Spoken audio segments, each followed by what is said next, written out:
Assalamualaikum warahmatullahi wabarakatuh. Bismillahirrahmanirrahim. Alhamdulillahirabbil alamin. Assalatu wassalamu ala asrofil anbiya'i wal mursalin Sayyidina Muhammad wa ala alihi washabihi ajmain. Amma ba'du.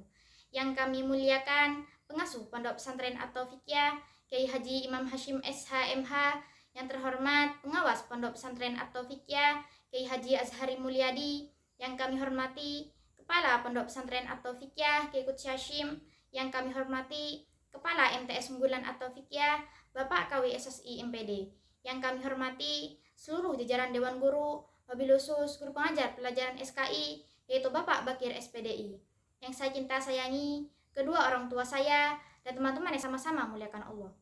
Saya Wulan Nuri Gafilia dari kelas 8D akan presentasikan tentang kemajuan dinasti Ayyubiyah.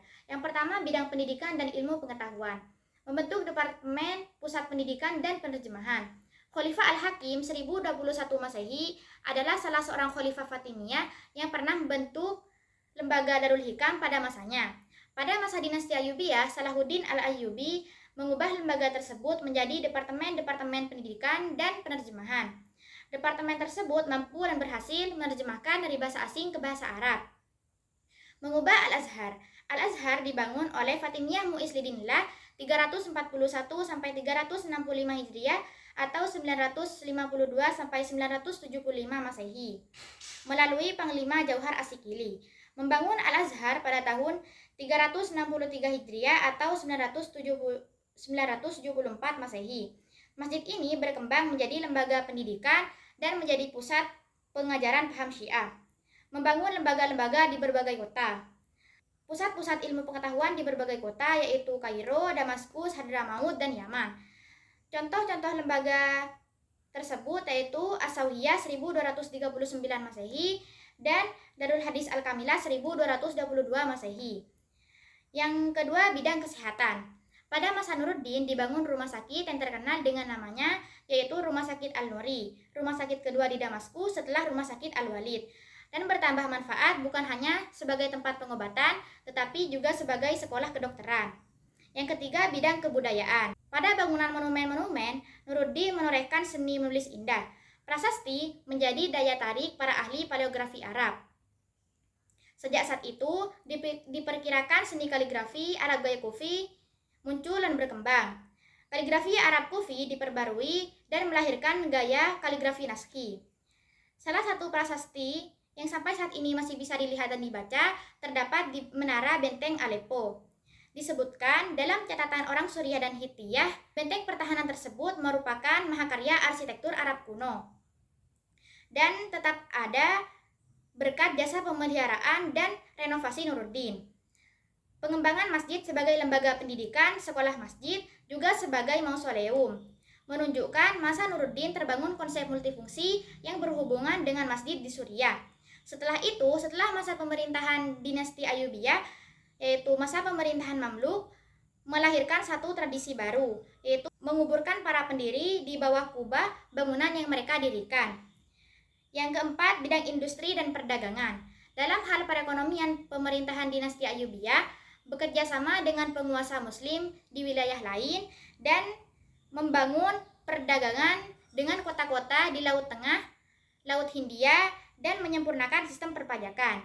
Sejak saat itu, dunia perekonomian menggunakan sistem kredit bank termasuk letter of credit. Bahkan ketika itu sudah ada uang terbuat dari emas. Percetakan fulus yang merupakan mata uang dari tembaga dimulai pada masa pemerintahan Sultan Muhammad Al-Kamil Ibnu Al-Adil Al-Ayyubi. Percetakan uang fulus tersebut dimaksudkan sebagai alat tukar dengan barang-barang yang tidak signifikan dengan rasio 48 fulus setiap dirhamnya. Pada masa dinasti Ayyubiyah sudah mengenal kemajuan di bidang industri dengan dibuatnya kincir oleh seorang Syria yang lebih canggih dari buatan orang barat. Dan juga sudah ada pabrik karpet, pabrik kain, dan pabrik gelas. Yang kelima, bidang politik dan militer. Pada pemerintahan Salahuddin Al-Ayyubi, kekuatan militernya terkenal sangat tangguh. Pasukannya diperkuat oleh pasukan barbar, Turki, dan Afrika, serta memiliki alat perang pasukan berkuda, pedang, dan panah. Salahuddin membuat bangunan monumental berupa tembok di kota Kairo, Muqattam, yaitu Benteng Ka'al-Jabal Sultan Salahuddin Al-Ayyubi yang sampai hari ini masih berdiri dengan megahnya. Benteng ini bersebelahan dengan Bukit Muqattam dan Medan Sayyidah Aisyah. Ide membuat benteng ini hasil pemikirannya sendiri yang direalisasikan pada tahun 1183 Masehi. Pada awal pemerintahan 570 Hijriah sampai 645 Hijriah, kurang lebih 79 tahun, dinasti ini sibuk mempertahankan wilayah kekuasaan dari serangan pasukan salib. Banyak kemenangan yang diraih dinasti Ayyubiyah. Dalam peperangan, mereka mempunyai strategi dan peralatan yang canggih seperti bahan peledak, senjata api, peluru, dan pertarungan senjata dengan menunggang kuda, serta teknik melatih burung merpati untuk kepentingan informasi militer. Yang keenam, bidang pertanian. Pada masa dinasti Ayyubiyah berkuasa, bidang pertanian sudah menggunakan sistem pertanian yang cukup maju. Hal ini disebabkan karena dinasti Ayyubiyah meneruskan kekuasaan Islam sebelumnya yang memang telah maju, seperti model irigasi praktis, pembangunan, dan berbagai temuan dalam produk pertanian.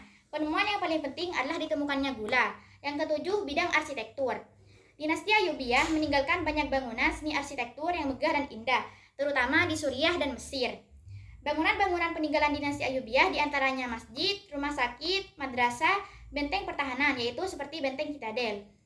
Bentuk benteng Citadel banyak terpengaruh bentuk benteng yang didirikan pasukan salib. Sekian presentasi dari saya, kurang lebihnya saya mohon maaf. Wassalamualaikum warahmatullahi wabarakatuh.